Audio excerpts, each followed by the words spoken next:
Hello and welcome to a new lesson of the Git Basics course of Race Karate. In the previous lesson, we learned everything about the Git merge and how to solve merge conflicts. And everything what we have learned so far will work okay for our local projects or personal projects. But at some point, you will need to collaborate with others. Um, so let's say you have a team and you want to work together using Git. So to do this, we need to start working with remotes. Remote repositories are just copies of your repository. So the usual workflow is that you will have a remote repository somewhere in the network, and there are many websites where you can store your remote repositories like GitHub, Bitbucket, and many others that we will talk about them later. Um, and everyone will have their own copy of that remote repository, and you will be able to push your code or to upload changes to that remote repositories, and everyone will be able to synchronize your work and their work. So the first thing we need to learn about how to work with remotes is the Git clone. So that's what we are gonna learn right now. Now go to your Cloud9 workspace console or terminal. If you are working on your local machine, just open up your terminal, okay? So, uh, here I am.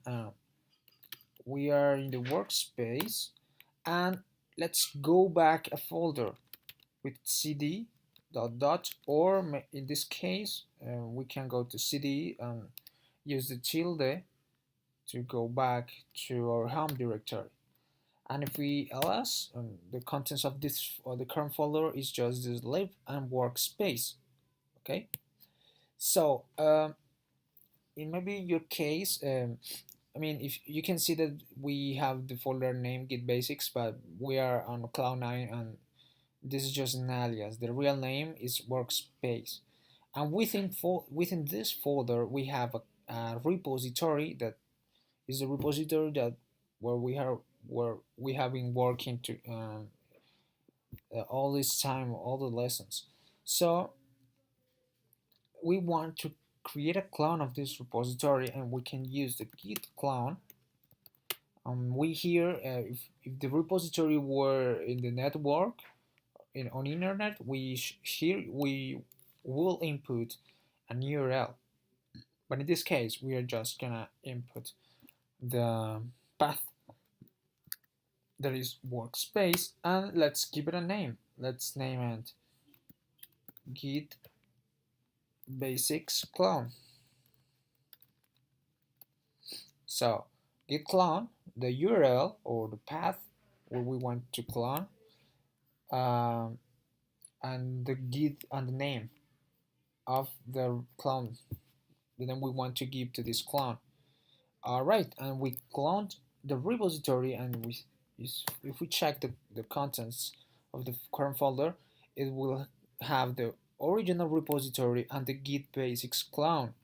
If we go to the Git Basics clone, cd Git Basics clone, you will see that here we have a perfect copy of our original repository. If we say git log, we will be able to see all the history of commits we have made so far, and that's okay. That's basic. Now, if we check, if we say git remote, you will be able to see that it shows up origin. It lists origin. Why origin? Because when we clone a repository, Git automatically adds a remote to our clone called origin. That is the original repository where we that was the one we cloned. Okay.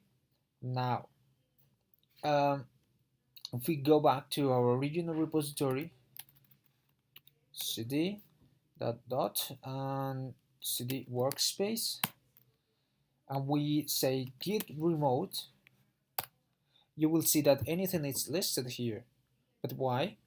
Because the original repository doesn't know who has copied.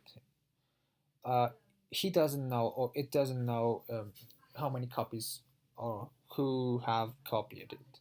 So we want to talk. Let's make them talk each other, okay? So we're gonna create a new remote. So we're gonna say git remote add the path we want to link. So let's say the home directory Git Basics clone and the name of the remote. So let's name it our clone. I'm sorry. The first one is the name and then the path.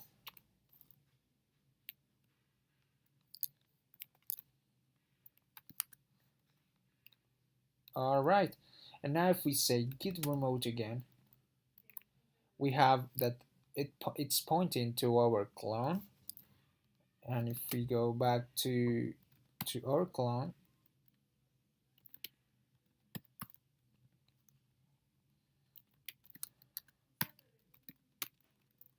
it is still pointing to our origin.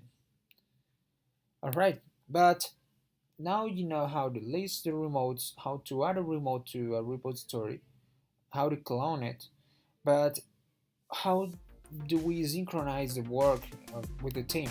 So that's what we're gonna learn in the next lesson. Don't forget to follow me on the social networks, Mr. Melandia, Race Karate, and so on. See you in the next lesson.